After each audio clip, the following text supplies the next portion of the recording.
বন্দে পুরুষোত্তমম। পরম প্রেমময় শ্রী শ্রী ঠাকুরের রাতুল চরণে শ্রাবণীর সহস্র শতকোটি প্রণাম। আপনারা যারা দেখছেন সেই সমস্ত দাদারা, মায়েরা, ছোটো ছোটো ভাই বোনেরা সকলকেই যথাযোগ্য স্থানে জয়গুরু প্রণাম ও ভালোবাসা। আজকে আমার বিষয় ভিডিওর শ্রী শ্রী ঠাকুরের সঙ্গে শরৎচন্দ্র চট্টোপাধ্যায়ের একটি কথোপকথন হয়েছিল কথোপকথন। শরৎচন্দ্র ঠাকুরকে অনেক প্রশ্ন করেছিলেন। দেখুন, আমি প্রিন্ট আউট নিয়েছি, দু পাতা প্রিন্ট আউট। তিনি অনেক প্রশ্ন করেছিলেন ঠাকুরকে, ঠাকুর উত্তরও দিয়েছেন।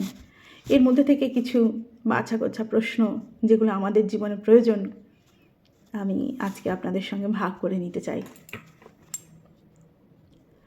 শরৎচন্দ্র চট্টোপাধ্যায় প্রথমেই ঠাকুরকে প্রশ্ন করেছিলেন, ঈশ্বরের অস্তিত্বে আপনি বিশ্বাস করেন? আমার তো কিছুই বিশ্বাস হয় না, আমি একেবারে নাস্তিক।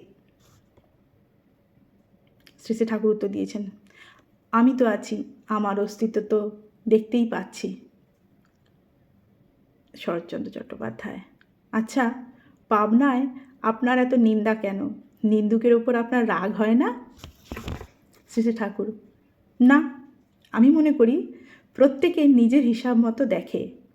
আমি দেখেছি একজন হয়তো গায়ে দুয়াতে যে দুধ একটু কম হলো বলে গরুটাকে মারলে, বললে, হারামজাদি, আজ দুধ কম দিলি। সে ভেবে দেখলো না কী জন্য গরুর দুধ কম হলো। ভালো গোয়ালা যে, সে বিবেচনা করে দেখে যে গরুর খাওয়া কম হয়েছে নাকি তার ব্যারাম বা পীড়া কিছু হয়েছে।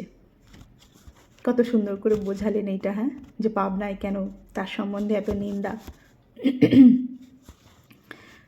শরৎচন্দ্র আবার প্রশ্ন করছেন, মানুষের প্রবৃত্তি খারাপ দিকে যায় কেন? আমরা সাধারণ মানুষ, আমাদের প্রবৃত্তি সত্যি প্রথমে খারাপ দিকেই ছোটে।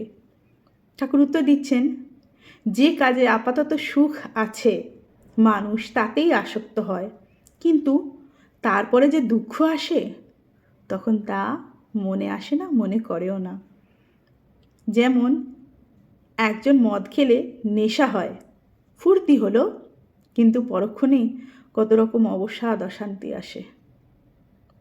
যারা আমরা বাড়িতে ঘরের গৃহিণীরা, কিছু পরিবার, অনেক পরিবারই আছেন এই সমস্যা পীড়িত, যে বাড়ির লোকেরা নেশা করে। আপনারা তারা জানেন যে নেশা করলে হয়তো ওই ব্যক্তির ওই মুহূর্তটা সুখময় হতে পারে বা আনন্দিত লাগতে পারে বা একটা অন্য জগৎ অনুভব হতে পারে, সব কিছু ভুলে থাকতে পারে, কিন্তু এর পরবর্তী পীড়া যন্ত্রণা এ সম্বন্ধে তাদের ওই মুহূর্তে মাথায় আসে না। এটা সাধারণ মানুষদের বলতে হয় না, বোঝাতে হয় না, সকলেই আমরা জানি। যাই হোক, পরের প্রশ্ন, পাপ পুণ্য কী? শরৎচন্দ্র ঠাকুরকে জিজ্ঞাসা করেছিলেন, পাপ পুণ্য কী? শ্রী ঠাকুর বলছেন, যে কাজে মনের প্রসারণ নিয়ে আসে, আনন্দ নিয়ে আসে, তাই পুণ্য। আর এর বিরোধী যা, অর্থাৎ যে কাজে মনের সংকোচ নিয়ে আসে, বিষাদ নিয়ে আসে, মৃত্যু নিয়ে আসে, তাই পাপ। কত সুন্দর করে ঠাকুর বোঝান আমাদেরকে, সাধারণ মানুষ তো আমরা। শরৎচন্দ্র আবার প্রশ্ন করলেন, ভগবানকে কি দেখা যায়? শ্রী ঠাকুর, হ্যাঁ, দেখা যায়। শরৎচন্দ্র, ভগবানের উপর আমাদের ভালোবাসা হয় না কেন? শ্রী ঠাকুর উত্তর দিচ্ছেন, তাতে আমরা আসক্ত নই, অন্য বিষয়ে আসক্ত আছি। এই বুঝতে হবে, তাতে যখন আসক্ত হব তখন অন্যদিকের আসক্তি কমে যাবে। এটা খুবই সত্যি কথা। আমরা যখন পুরুষোত্তমে আসক্ত হব তখন তার আদর্শ, তার বাণী, তার ইচ্ছা, তার ভালো লাগার জিনিস, এইগুলোই আমাদের মনের মধ্যে চলতে থাকবে, অন্যদিকে মন যাবেই না। আমরা যারা মায়েরা আছি তারা সন্তান জন্ম দেওয়ার পর থেকে সন্তানের প্রতি স্নেহ, ভালোবাসা, মমত্ব, আসক্তি থেকেই পুরো দিন কেটে যায় তাকে বড় করা অবধি শুধুমাত্র সন্তানের চিন্তা করে, তাই না? সন্তানের চিন্তা করে সে কী খেতে ভালোবাসে, তার কোনো অসুখ হলো কি না, সে বলতে পারছে না, কী করে বুঝবো, এই চিন্তাতেই দিন কেটে যায় মায়েদের। তদ্রূপ ঠাকুর বলছেন, ঈশ্বরে আমরা আসক্ত নই, অন্য বিষয়ে আসক্ত আছি, এই বুঝতে হবে। যখন ঈশ্বরে আসক্ত হব তখন অন্য দিকের আসক্তি এমনিই কমে যাবে। কত মিষ্টি করে ঠাকুর বোঝান আমাদেরকে। এরপর শরৎচন্দ্র জিজ্ঞাসা করছেন, তার প্রতি ভালোবাসা কি করে হবে তাহলে? ঠাকুর বলছেন, আমার মনে হয় ভালোবাসলেই ভালোবাসা হয়। আমরা যাতে আসক্ত হই তার বিষয়ে আমাদের জ্ঞান হয়। আপনি যখন আইনে আসক্ত হলেন, আইন পড়তে গেলেন, তখন আইনের বিষয়ে জ্ঞান আসতে আরম্ভ হলো। ছেলেবেলায় যখন লেখাপড়ায় আসক্ত হলেন, পড়তে আরম্ভ করলেন, পণ্ডিত হলেন, সেইরূপ ভগবানের উপর আসক্তি হলেও তার চর্চায়, তার ধ্যানাদিতে তার জ্ঞান চলে আসে। শরৎচন্দ্র আবার জিজ্ঞাসা করলেন, আমরা পাপ করলেই ভগবান শাস্তি দেন না কেন? শেষে ঠাকুর, ভগবান এত দয়ালু যে আমাদের ভালো কাজেও রাজি থাকেন, মন্দ কাজেও রাজি থাকেন। মন্দ কাজ করবার সময়ও মন্দ কাজ করার সময়ও বারণ করেন না। ডাকাতি করতে যাচ্ছে তাকেও বারণ করেন না। ভগবান এত দয়ালু, একজন খুন করে ফাঁসিতে যাওয়ার সময় ডাবের জল খেয়ে বলেছিল, কই খুন করেছি বলে তো ডাবের জল আমার কাছে তিতা লাগে না। ভগবান যদি রুষ্ট হতেন তবে ডাবের জল আমার কাছে তিতা হয়ে যেত। তিনি তো আমায় ক্ষমা করেছেন, মানুষ আমাকে ক্ষমা করতে পারল না। তবে পাপের শাস্তি কীরকম পায়? সে ঠাকুর বললেন, ঠেকে শেখার মতো। যেমন বাবা গরম জল করে রেখেছে, আবার ঠান্ডা জলও করে রেখেছে। ছেলে না জেনে গরম জলে হাত দিলে হাত পুড়ে গেল, কিন্তু যদি ঠান্ডা জলে হাত দেয় তবে শান্তি পায়।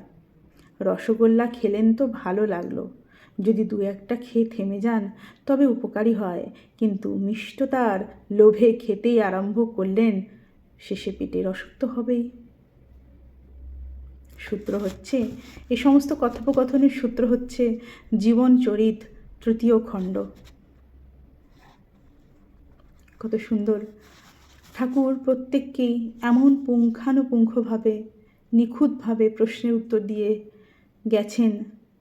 শুধু তাদেরই দেননি, দিয়েছেন আমাদেরও। এর থেকে আমরা জানলাম, অনেক কিছুই জানলাম, যে পাপ করলে কেন ভগবান শাস্তি দেন না, তার প্রতি ভালোবাসা কিভাবে আসবে। ঠাকুরের পাবনায় নিন্দা থাকা সত্ত্বেও ঠাকুর কেন কিছু মনে করতেন না, কেন গায়ে মাখতেন না। তারপরে মানুষের প্রবৃত্তি খারাপ দিকে যায় কেন, ভগবানকে কি দেখা যায়, ইত্যাদি ইত্যাদি। একবার চিন্তা করুন তো, শরৎচন্দ্রের জায়গায় নিজেকে রেখে দেখুন, ভাবুন যে কতটা সৌভাগ্যশালী হওয়া যেতে পারত যদি শরৎচন্দ্রের জায়গায় আমরা থাকতাম, ঠাকুরকে দেখতে পেতাম 2 চোখ ভরে, তার সান্নিধ্য করতে পারতাম, মনে যা প্রশ্ন আছে তার কাছে উত্তর চাইতাম, মনের দুঃখ, ক্ষোভ, জ্বালা যন্ত্রণা তার পায়ে সঁপে দিতাম।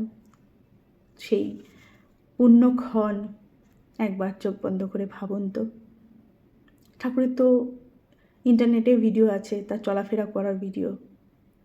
যখন দেখি শরীরে কাঁটা দিয়ে ওঠে, বুকটার মধ্যে খাঁ খাঁ করে ওঠে, মনে হয় যেন, হা ঠাকুর, ওই সময় যদি আমি একটু থাকতাম, আজকের আমি ওই সময়তে যদি থাকতাম, তোমাকে যদি একবার চোখের দেখা দেখতাম, হয়তো জীবনটা সার্থক হয়ে যেত।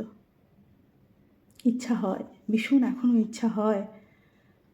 ঠাকুরকে বলি, ঠাকুর, জীবনে যদি কোনো দিন আবার পুনরায় মানব জন্ম রূপে জন্মগ্রহণ করতে পারি, আমি যেন তোমার আশ্রতেই আবার আসতে পারি। যদি পশু পাখিই করো, যদি কারোর বাড়ির কুকুরও করো, দয়া করে কোনো সৎসঙ্গী বাড়িতেই পাঠিও, সৎসঙ্গী বাড়িরই কুকুর করে পাঠিও, যেন তোমার নাম ধ্যান সর্বদা আমার কানে আসে, আমি যেন তুমি ময় হয়ে থাকতে পারি তখনও। জয়গুরু। সবাই ভালো থাকবেন। তার পথে চলি, তার কথা বলি, তাকে ভালোবাসি। তিনি পরম প্রেমময়, তিনি আমাদের পিতা, পরম পিতা, বিশ্বপিতা।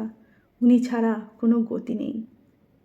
আমাদের এই দেহ মাটির দেহ, মাটি হয়ে যাবে, কিন্তু আমাদের যেই আত্মা পরমাত্মায় বিলীন হবে, তার জন্য কিছু কাজ করা লাগে, তার আদর্শে চলা লাগে, তাকে ভালোবাসা লাগে।